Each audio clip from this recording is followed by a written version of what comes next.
केंद्रीय मंत्री अश्विनी वैष्णव कहते हैं, जब प्रधानमंत्री नरेंद्र मोदी ने मेक इन इंडिया लॉन्च किया था तो ये एक बहुत ही साहसिक कदम था। विपक्ष ने लगातार इसकी आलोचना की। अगर आप उस समय कांग्रेस पार्टी के घोषणा पत्र को देखें तो उसमें भी मेक इन इंडिया की बात कही गई थी भारत, लेकिन प्रधानमंत्री नरेंद्र मोदी ने ऐसा किया तो कांग्रेस ने इसकी आलोचना की। हम जल्द ही $1 ट्रिलियन के निर्यात के लिए तैयार होंगे और इसके पीछे की नींव विनिर्माण है।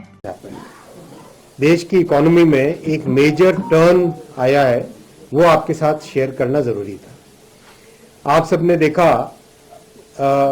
एक लंबे टाइम तक देश में मैन्युफैक्चरिंग को एक इम्पोर्टेंस देनी है करके बोलते थे, लेकिन वो इम्पोर्टेंस कभी तक मिली नहीं। देश की मैन्युफैक्चरिंग में करीब आज़ादी के 40-50 वर्षों तक, आज़ादी के बाद में 40-50 वर्षों तक मैन्युफैक्चरिंग कंसिस्टेंटली या तो डाउन हुई या तकलीफों में आई।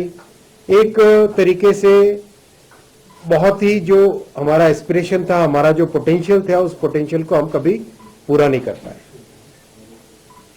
आप देखेंगे जब मेक इन इंडिया पीएम साहब ने लॉन्च किया, जब मोदी जी ने, पीएम साहब ने जब मेक इन इंडिया लॉन्च किया, वो एक बहुत बड़ा बोल्ड स्टेप था, एक बहुत बड़ा टर्निंग पॉइंट था, एक थिंकिंग में चेंज लाने का था। तब भी हमारे विपक्ष के लोग इसको बहुत ही बार बार क्रिटिसाइज करते थे।